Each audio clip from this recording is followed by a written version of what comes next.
उनको संविधान पे वो ओथ लिए हैं। संविधान में कहाँ लिखा हुआ है?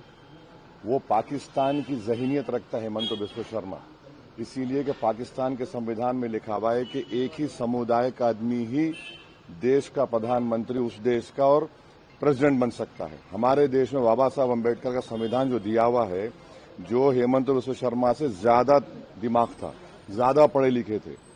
अफसोस ये है कि जो लोग संविधान को ना समझते, ना उसकी स्पिरिट को समझते, और ये देश किसी मजहब का समुदाय का नहीं है। ये देश की खूबसूरती है कि जो किसी भगवान अल्लाह को नहीं मानता, उसका भी देश है ये। तो उनकी सोच छोटी है, वो छोटे दिमाग के आदमी है। इस तरह से छोटी छोटी बात करते वो। Thank you. उनको संविधान पे वो ओथ लिए हैं। संविधान में कहाँ लिखा हुआ है? वो पाकिस्तान की ज़हनियत रखता है हेमंत बिस्वा शर्मा, इसीलिए कि पाकिस्तान के संविधान में लिखा हुआ है कि एक ही समुदाय का आदमी ही देश का प्रधानमंत्री, उस देश का और प्रेसिडेंट बन सकता है। हमारे देश में बाबा साहब अम्बेडकर का संविधान जो दिया हुआ है, जो हेमंत बिस्वा शर्मा से ज्यादा दिमाग था, ज्यादा पढ़े लिखे थे।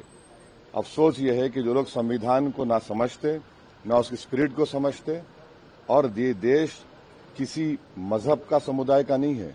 ये देश की खूबसूरती है कि जो किसी भगवान अल्लाह को नहीं मानता, उसका भी देश है ये।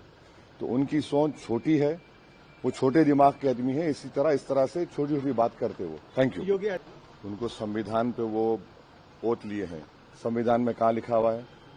वो पाकिस्तान की ज़हनियत रखता है हेमंत बिस्वा शर्मा, इसीलिए कि पाकिस्तान के संविधान में लिखा हुआ है कि एक ही समुदाय का आदमी ही देश का प्रधानमंत्री, उस देश का और प्रेसिडेंट बन सकता है। हमारे देश में बाबा साहब अम्बेडकर का संविधान जो दिया हुआ है, जो हेमंत बिस्वा शर्मा से ज्यादा दिमाग था, ज्यादा पढ़े लिखे थे।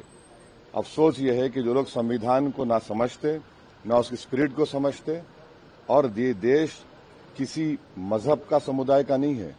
ये देश की खूबसूरती है कि जो किसी भगवान अल्लाह को नहीं मानता, उसका भी देश है ये।